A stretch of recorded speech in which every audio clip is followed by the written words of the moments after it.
So G4T, George for Title, did a video on the disappearing male worker. And this is a subject that I've been discussing here and there. It's something I noticed a lot more, that bothered me a lot more when I came back to Portland. And one of the things that I've said in videos produced earlier this year is this fascination for the schoolgirl look. And I've expressed how I feel like the history of perversion, sexual perversion in the Portland area, this obsession with flesh. During these hard economic times, there's a greater preference for a hot chick over a male. So men aren't the only ones suffering from this obsession with the physical that I've been referencing more and more, what I'm witnessing.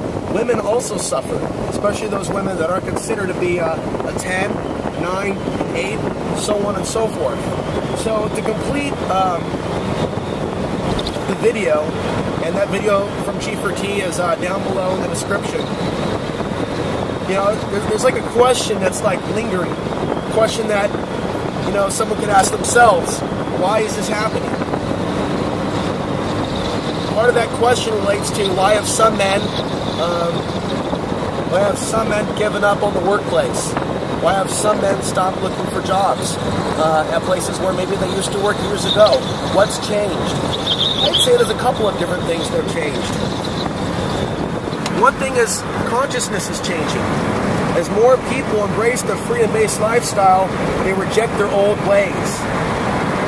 And that includes slave think. There's a lot of us that have been programmed to be stuck in slave think. And some of us have gone through massive transformations in recent years. For example, a lot of us thought that, you know, there'd be a collapse by this point in time, and now we're starting to see that society is being re-socially engineered as we're preparing to go into the transhumanistic wave. And we have to adjust to these changes. It's a sink or swim situation. It's not an economic collapse, it's an economic crunch. We're being socially engineered. By knowing the name of the game, by knowing how the game functions, we can avoid being smashed, and we can achieve our dream of living in freedom and overcoming the attempts to enslave us, our mind, body, and spirit. So that's one thing that's changing. Consciousness is changing, and some of the men that have lost their jobs in 2009 have found that there are other ways we can live. We can go back and continue to be a slave again, buy into the system and spend all our money on rent and something we'll never own, or we can see how far we can take this freedom-based concept. So that's a part of what's changed. But here's something else that's changed that I'm not hearing people talk enough about. So as you can see, I'm trying to mix up the positive and the negative, so this video isn't entirely not negative. Now that we've covered the positive, one of the not so positive things is the way some male and female managers treat people in the workplace, especially men.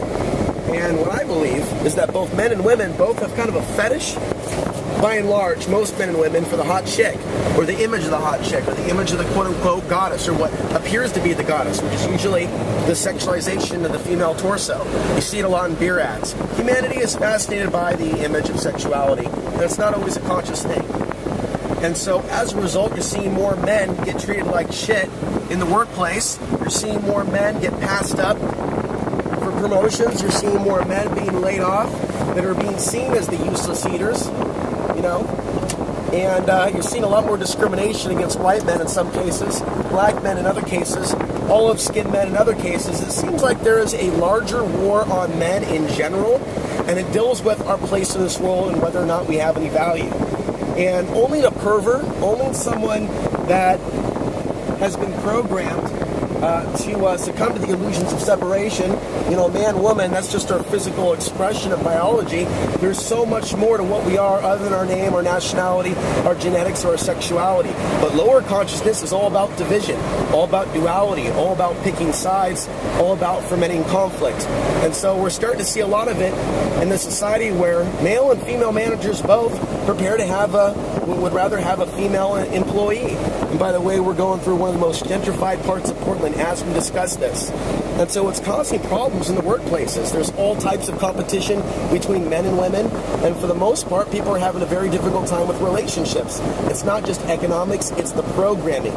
So a lot of women are programmed, hey, a lot of women are affected by this world to where they succumb to the influence of this world, and they seek to only be with the man who's got money, a man who can pay for things. And those are the men that are out of work, that are lower income. For the most part, they'll never date.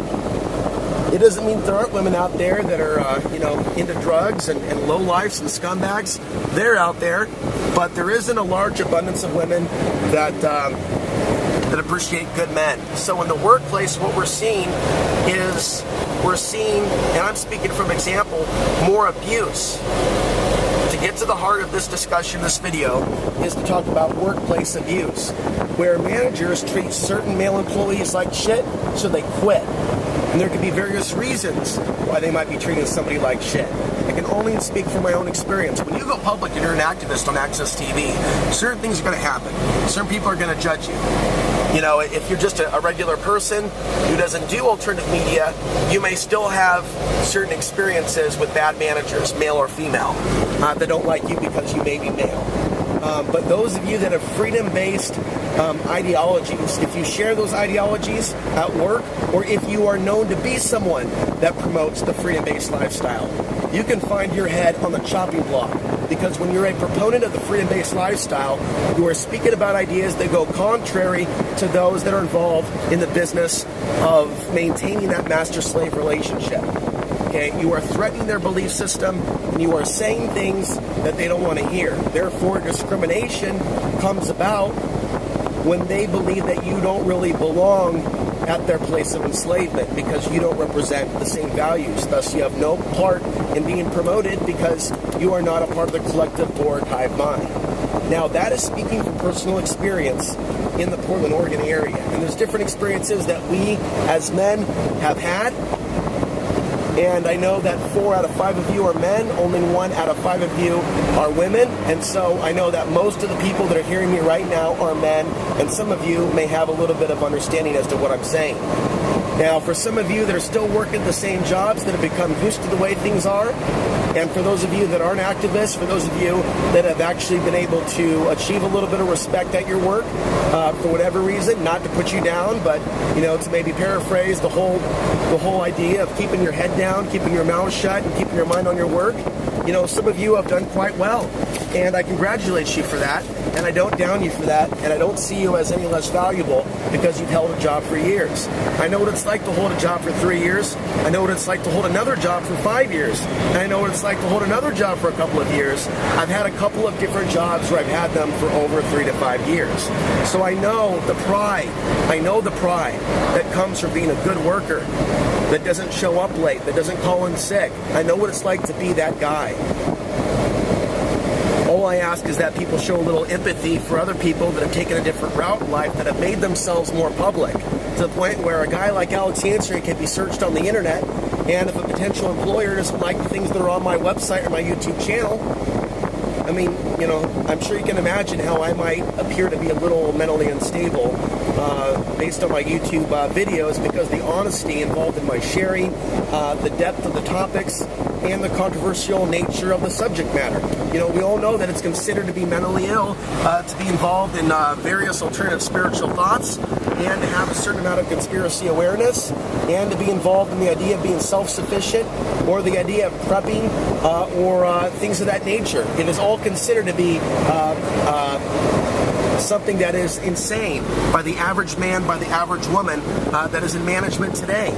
It's important to understand that there are certain people in management today that are doing the hiring. And there's a lot more judgment going on and discrimination than what most people are aware of. Sexual discrimination, gender discrimination, racial discrimination, religious discrimination, political discrimination. So if someone's discriminating against someone because they see them as a conspiracy theorist, that is a form of discrimination. How do you prove it? You don't prove it. You can't prove it, but it doesn't mean it's not happening. If a tree falls in the forest and no one's around to hear it, did the tree still fall? And the answer is yes. So I want to thank G4T for doing a great video on the fact that the male worker is disappearing, and there are reasons for that. There are reasons why we are seeing men passed up, and we are seeing why some men that are waking up to their own power are choosing to no longer be a slave, even if it means that they're physically in poverty. We know that we don't have to be stuck in a state of poverty or victim consciousness. We know that we're more powerful than that. So we have the system becoming more oppressive, management becoming more oppressive, and we're having more people wake up that they don't have to be a slave. Both of those things are happening at the exact same time. And that's why we're seeing the disappearance of the male worker in America. Thank you for watching.